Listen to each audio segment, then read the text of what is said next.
Coucou la famille, bienvenue sur la chaîne. Heureux de vous retrouver aujourd'hui pour une nouvelle vidéo. Bien sûr, avant de rentrer dans le vif du sujet, j'invite tous ceux et celles qui voient le contenu à liker et à partager la vidéo avec votre entourage. Alors, nous sommes ici pour parler du match FC Barcelone-Monaco, mais aussi nous sommes ici pour conclure la première journée de Ligue des Champions. Le classement s'affiche à l'écran. On a bien sûr le Bayern qui est largement leader avec une différentiel de plus 7. Franchement, le Bayern de Munich qui fait partie de mes tops. Et aussi, on va pas se mentir, ce nouveau format, je pense que ça apporte un petit peu de plaisir. On va pas se mentir, il y a moins de calculs, les matchs se jouent à haute intensité parce que tous les matchs comptent, tous les points comptent. Voilà, c'est comme un championnat, rapidement, il faut rapidement se mettre dans le bain parce que si tu perds un match, tu as 7 matchs pour te rattraper, sachant que par exemple le Barça qui vient de perdre leur premier match face à l'AS Monaco, ils ont de la chance qu'ils vont tout de suite passer sur Young Boys de Berne. Mais quand même, avec tous les blessés du côté de FC Barcelone, il n'y a pas de garantie. Sachant que déjà, tu commences ta Ligue des Champions, tu as déjà un joueur sanctionné pour le prochain match, et on peut remercier Marc-André Ter Stegen. Parce que si aujourd'hui le Barça perd son premier match de la saison, c'est à cause de Marc-André Ter Stegen. Mais je suis désolé. On peut vous envier sur beaucoup de choses du côté du Real Madrid. On peut vous envier sur votre identité de jeu. On peut vous envier pour la beauté du football que vous pratiquez. Mais je suis désolé, au niveau du gardien, mais je pense que là, c'est deux catégories différentes. Courtois et Ter Stegen ne boxent pas dans la même catégorie. Ter Stegen ne peut pas me dire qu'à ce niveau de la compétition et à ce niveau de sa carrière, il a 3 options de passe valables. Et moi, je vous mets l'image. Vous avez 2 options sur le côté.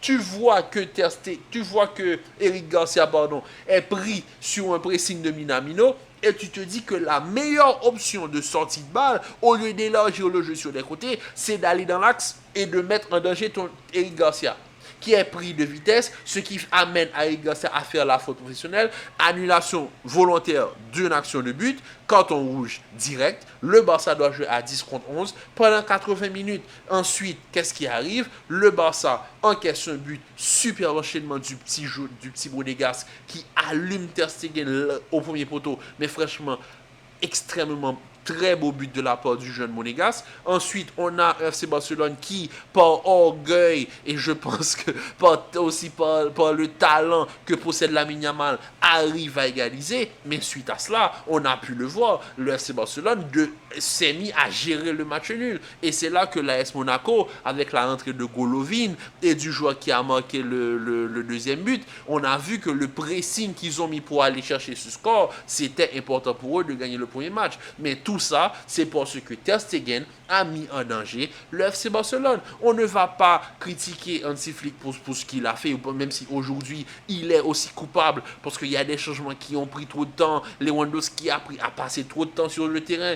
On le voit dans ce genre de match, déjà 11 contre 11, parfois Lewandowski, avec l'âge qu'il commence à prendre, il prend de l'âge, il perd ses réflexes, il n'a plus la même vélocité. Donc, je pense que c'est l'heure aussi de faire une rotation avec Lewandowski de temps en temps. Et dans ce genre de match, à 10 contre 11, Lewandowski, on va pas se mentir, il te servait absolument à rien sur le terrain.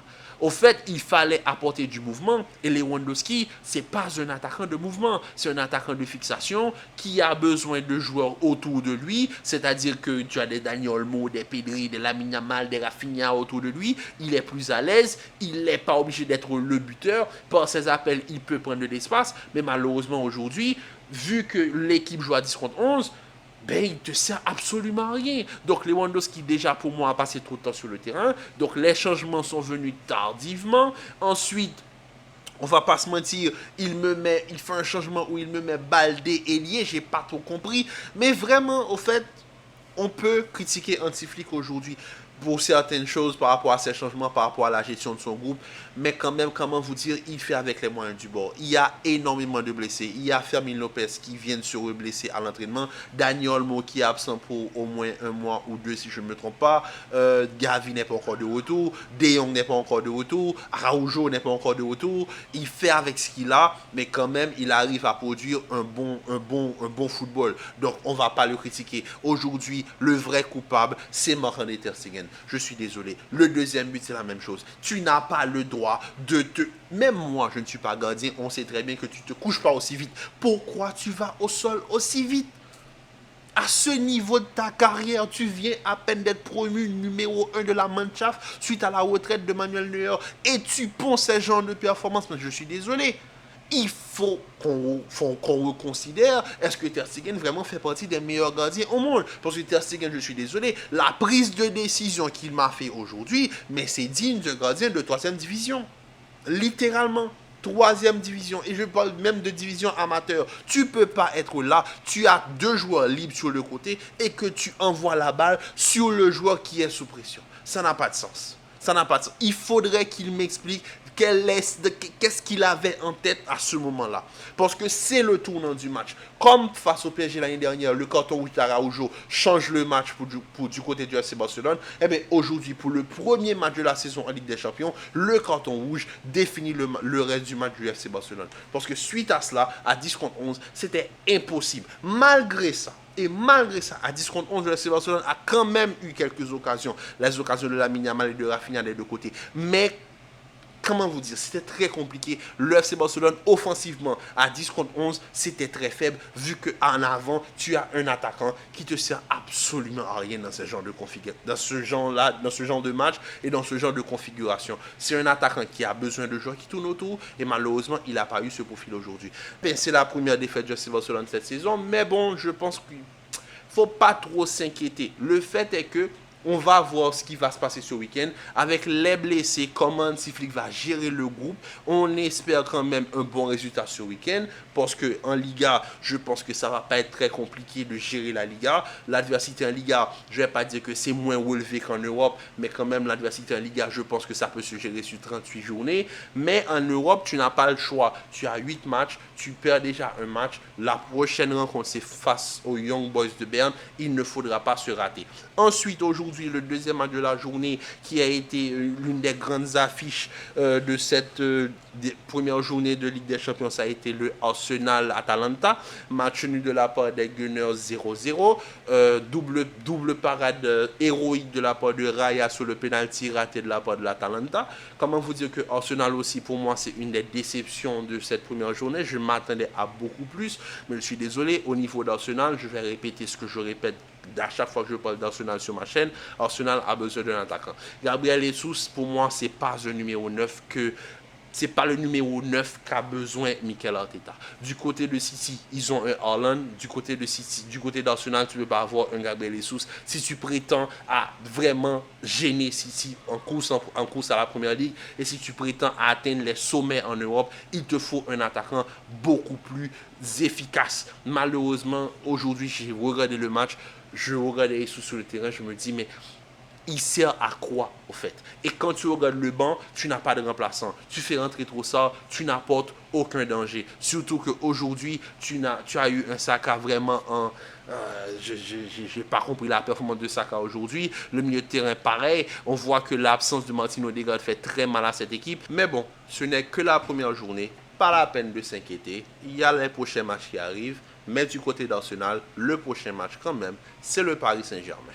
Alors, bon, on va finir cette vidéo par nos tops et nos flops pour les premières journées de cette Coupe d'Europe. Mais top, pour moi, c'est les clubs allemands qui, pour moi, ont fait un sans faute. Dortmund, Leverkusen, Bayern, à part Leipzig qui, malheureusement, n'a pas gagné. Mais quand même, franchement, leur performance, c'est exceptionnel. Le Bayer Leverkusen qui a fait son entrée aujourd'hui avec une victoire 4-0 face à Feyenoord. Franchement, Xabi Alonso, il commence à prendre du galon et surtout au niveau à l'échelle européenne. On a du côté du Bayern de Munich, Vincent Kompany, mais vraiment qui a pris du plaisir à annihiler le Dynamo Zagreb 9-2 et quadruplé de Harry Kane qui se poste en numéro 1 au terme de classement de buteurs de cette Ligue des Champions. Et aussi les clubs français qui pour moi sont mes seconds top parce que quand même c'est la première fois que 4 clubs français se qualifient pour la Ligue des Champions et quand même en première journée 3 victoires sur 4 dont la première victoire historique de Brest en Ligue des Champions, ça se salue. Maintenant du côté des flops, je pense qu'on va pas se mentir, City et Arsenal font partie de mes flops, le FC Barcelone fait partie de mes flops malheureusement à cause de Ter Stegen sur la première journée, bien sûr je dis pas que c'est un flop sur la saison, c'est la meilleure équipe à regarder pour moi footballistiquement sur la saison, mais malheureusement Ter Stegen leur a coûté le premier match de la Ligue des Champions, pour moi c'est l'un des flops. Et pour finir, les deux clubs milanais qui pour moi n'ont pas su répondre au rendez-vous, même si je pense que commencer une Ligue des Champions face à City, c'était plus compliqué pour l'Inter de Milan, mais quand même, ils ont pas vraiment montré ce que j'attendais de la part de l'Inter de Milan, qui, il n'y a pas quelques années, faisait finale face à City, donc quand même, je m'attendais à quelque chose de bien plus intéressant de la part d'Inzaghi, ce qui n'a pas été le cas, et de la part de Paulo Fonseca du côté du Milan AC, je pense qu'on devra retenir sur le cas, parce que Fonseca, je pense qu'il est déjà en danger, avec la qualité du football que le Milan a eu à proposer face à Liverpool, je suis désolé, ils pouvaient mieux faire et ils doivent mieux faire. En tout cas, c'était la première journée de la Ligue des Champions. J'espère que vous avez pris du plaisir comme moi j'ai pris du plaisir. Ce nouveau format, pour moi, peut être considéré comme un top aussi parce que je pense que le nouveau format, avec le fait que chaque match compte et chaque match compte, chaque match a une importance et une importance cruciale pour le classement final. Donc ça apporte beaucoup plus de spectacles. Et franchement, on ne va pas se mentir, il y a quelques équipes qui sortent du lot, comme par exemple les clubs allemands, comme je l'ai dit, et les clubs français, même si pour moi, je pense qu'il y aura un ajustement dès les 2 prochaines journées de Ligue des Champions. En tout cas, la famille, prenez soin de vous, commentez, likez et partagez, restez en paix, en santé. Et on se retrouve pour ce week-end pour le match du Real Madrid en Liga.